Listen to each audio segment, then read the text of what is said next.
I'm curious about the law of attraction and how that interrelates with other laws, like the law of gravity. And does one supersede the other? And law of attraction trumps everything. Okay. Now, but they are very similar in that you don't have to teach either one of them with words. Life experience will give it to you. Yes. Yes, it does. You don't see any of those little kids in school. We're going to learn about gravity today. Otherwise, everything will fly out of our hands and off into space if we don't know about it. And I say, no, it won't. Gravity will respond to you just like it does. It will respond to those who don't understand it just like it responds to those who do understand it. It is a law that affects everything in your environment. And law of attraction is such a law. Have we created the law of gravity through our own manifestation? Yes, at some level of creation, it was part of the intention. Everything that is has been created. So law of attraction is the singular law. Law of attraction is the basis of everything that we know. Law of attraction is the consistent factor in all things physical and non-physical. It is the basis of all universes. It is the basis of all creation. It is the basis of that which man calls God. It is the basis of that which is man. It's the basis of everything that is molecular. It is the basis of everything that is electrical. It is the basis of everything that is biological. It's the basis of all things. Everything is vibrational. And if scientists and doctors and researchers of all manner would learn about law of attraction and then let it be the basis of every question they ask, everything would go a lot easier. Now, the last question is law of attraction manifested from my personal experience, or is everybody else experiencing this? Well, law of attraction is factoring in all vibrations, and since you are not the only one offering a vibration, then it is affected by, it is responding to all vibrations. Mm-hmm. So let's say you are offering some specific dominant vibrations, as are other people with whom you're sharing your space. Law of attraction will be the reason that you rendezvous. Law of attraction is the reason that, on a very practical sense, law of attraction is the reason that you choose to stop at this gas station rather than that one, to exit this exit instead of another, to make this phone call at this particular time rather than that one. Law of attraction is at the basis of everything that you live. And when you tune in to your source energy so that your impulses are, you've brought us to a very important place. So let's back up just a little bit and sort this out. This is something we've not talked about in this way before. You're right, it is something we have long wanted to say. So law of attraction says whatever I'm offering vibrationally is going to come back to me. So if I'm feeling like a victim, I'm going to attract things that represent that. If I'm feeling like a lover, I'm a beautiful, sensuous lover, I'm going to attract things that represent that. If I'm feeling like a martyr, I'm going to attract things that represent that. If I'm feeling brilliant, I'm going to attract conversations that represent that. If I'm feeling artistically creative, I'm going to attract things. If I'm feeling appreciative of delectable feasts, I'm going to attract things that represent that. So whatever it is I'm offering vibrationally, wanted or not wanted, law of attraction is going to unerringly and unbiasedly and without judgment respond to, which means law of attraction is the underlying orchestrator of events and conversations and situations and circumstances.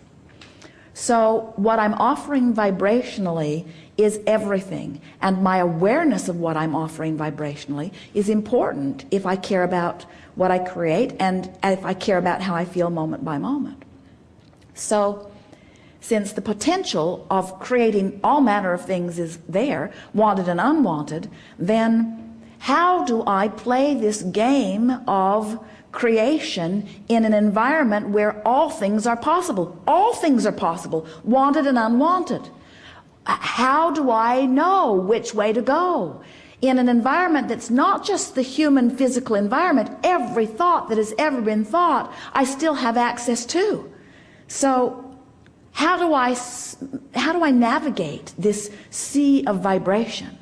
And we say, the source energy part of you, that was you before you were you, and who has seen everything that you've lived and become everything that you're wanting to become, now stands as this beacon that is calling you, calling you, calling you. So the way you navigate yourself in this sea that is managed by law of attraction is by being aware of the vibration, by being aware of how you feel, and by caring enough about feeling good that you guide yourself incrementally toward the best feeling thought you can find from wherever you are. So you use your guiding light, so to speak, as your beacon to know how to navigate this sea of attraction. How's that? That's great. That's great. There's more in there. There's more. If I'm following my feelings, my emotions about this, I asked you this once before, and you said that there are no wrong turns. I just follow the emotion. And there are no wrong turns because you never get it done. Right. In other words, you can't get it done and you can't get it wrong, and the reason you can't get it wrong is because it isn't done. So even though it might feel wrong now, it isn't done, so it's not really ultimately wrong, because you can still move toward what you're wanting because it's never done. It's not a straight line. No matter where you stand. Yeah. And we're really speaking to you in terms, it's only from your human physical standpoint that you ever talk about wrongdoing, because the source energy part of you is so clear about the infinite eternalness of your being. In other words, think about it. So you could get off track in the sense that you focus on things you don't want and make yourself miserable for a while. That's as off track as you can get. But when you croak, you go right back into alignment, and then you reap the benefit of everything that you've lived. You think those people that you know that have made their transition into non-physical, who don't seem readily available to you, it's because they are joyously reaping the benefit of everything that life has caused them to create. In other words, everything that life caused them to want is in vibrational escrow. And there's a very good time spent when somebody reemerges into non-physical, just now living through all of that stuff that they've been asking for. It's sort of like everything was piled up outside your door, and then somebody opened the door. Quite a party happening.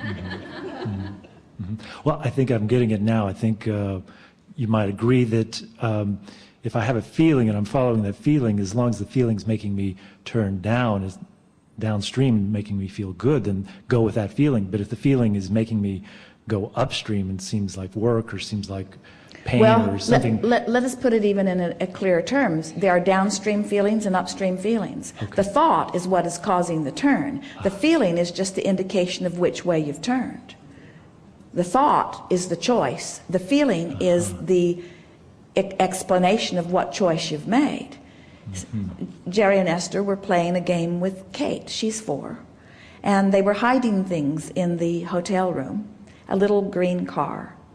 They would take turns hiding it. And then the one who was looking for it, of course, would hide their eyes. And then they would go looking for it. And they would say, "You're getting cold, you're getting colder and colder. Oh, now you're getting warmer, warmer, warmer." And just by listening to the colder, warmer, colder, warmer, anyone who was looking could go right to it. It was really a fun game.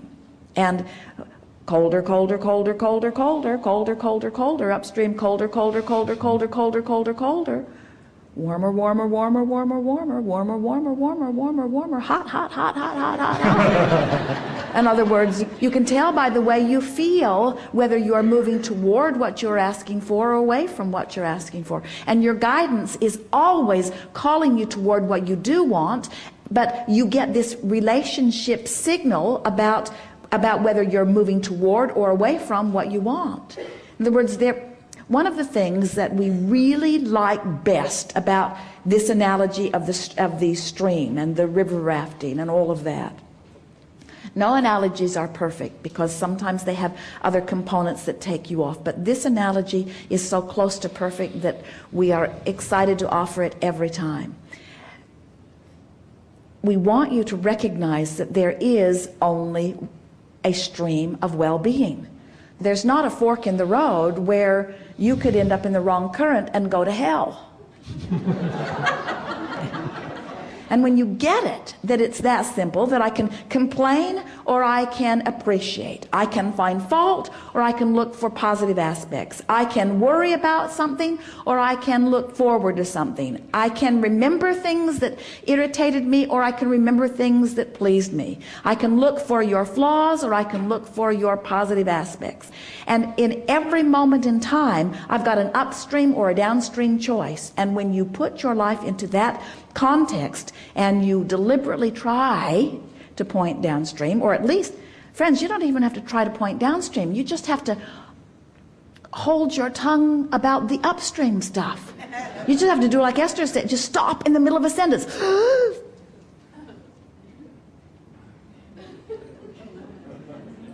And then relax, and then realize that even though you want to say it, you haven't said it. And you don't have to say it, and there might even be a different way of saying it. Let's see. Could I put it differently? Do I need to talk about this? Is it upstream or downstream? It's upstream. Do I want to go upstream? Not really. I'd rather go downstream. There are so many wonderful things downstream. Like what? Like everything in the world that I want. Yes. And it only takes about 10 or 15 seconds, and you have ceased the moving upstream, and now that topic is forever changed within you because of the choice you made.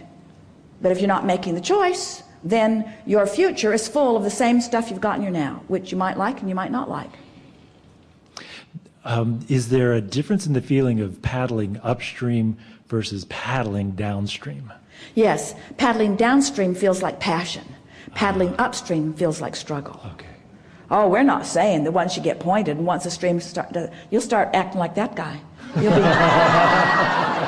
turning cartwheels all over the place. In other words, that's paddling downstream. Romping, singing. In other words, the better it gets, the better it gets. You get so full of yourself. Sometimes Jerry and Esther will walk into an environment and it is as if everybody in the place knows who they are and knows that their life is supposed to be good and just knocks themselves out doing it for them, even though they have no idea who they are. It's just that the place has been so prepared vibrationally before they got there. It's like sending the vibrational entourage. You see. Thank you. Yes, indeed.